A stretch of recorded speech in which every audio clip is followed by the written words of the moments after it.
بسا اوقات جب نعمتوں میں اضافہ ہوتا ہے تو یہ دیکھنے میں آتا ہے کہ لوگوں کی کیفیات، لوگوں کے حالات تبدیل ہو جاتے ہیں۔ اس میں سب سے زیادہ جو متاثر چیز نظر آتی ہے نا، وہ ہے انسان کی عاجزی۔ صحیح۔ یعنی ایک شخص تھا، وہ پہلے غریب تھا، اللہ تعالیٰ نے مال عطا فرمایا، اب وہ پہلے اس کا جو بیٹھنا تھا، اٹھنا بیٹھنا، وہ عام لوگوں کے ساتھ بھی ہو جاتا تھا، لیکن اب جناب نہیں جناب، میں ان کے ساتھ نہیں بیٹھوں گا۔ اسی طریقے سے کسی کے پاس پہلے آمسی سواری تھی، صحیح، اب ایک شاندار لگژری گاڑی جو ہے وہ اس کو مل گئی، اب اترنے کا سٹائل اور جو مطلب ایک جس کو کہتے ہیں نا کہ ششکا،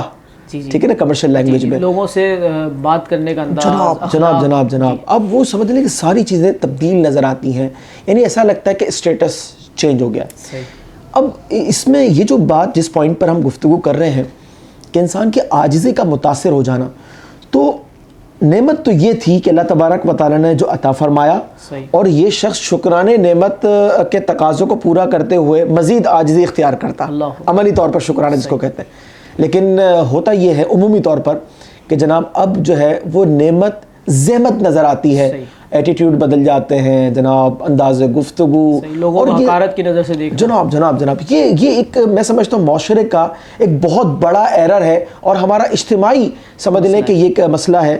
تو یہ چیز مطلب بڑی نقصان دہ ثابت ہوتی ہے۔ جی، مجھے اس پر ایک حکایت یاد آئی، حضرت مولانا روم رحمۃ اللہ تعالی علیہ نے ایک حکایت بیان کی ہے اسی حوالے سے کہ وہ ایک جنگل کا ذکر کیا کہ ایک جانور تھا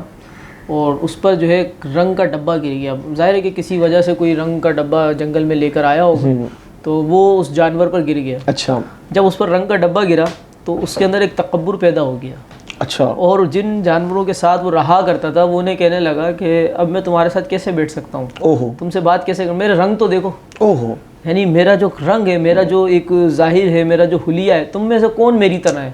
کہ جس کے ساتھ میں بات کروں، جس کے ساتھ میں بیٹھوں۔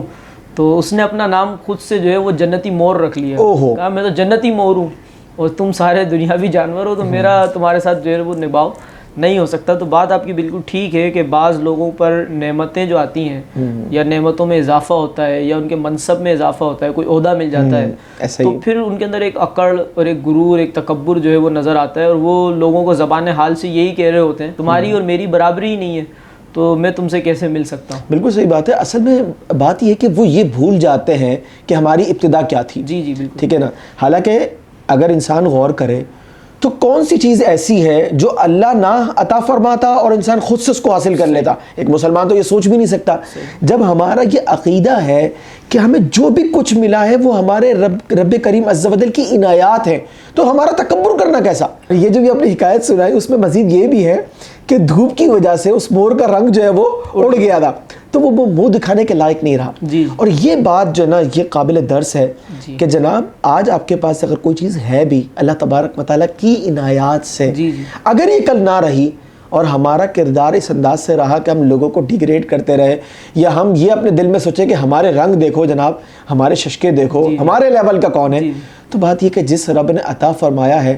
سینکڑوں نہیں ہزاروں مثالیں ایسی ہیں کہ ان سے لے بھی لیا گیا، وہ تکبر کرتے تھے اور ان کا بھیانک انجام دنیا کو دکھا دیا گیا۔ یعنی عروج میں زوال کو بھی یاد رکھنا ضروری ہے۔ بالکل ایسا ہی ناظرین کہا جاتا ہے کہ ہر عروج کے بعد زوال ضرور ہے، لہٰذا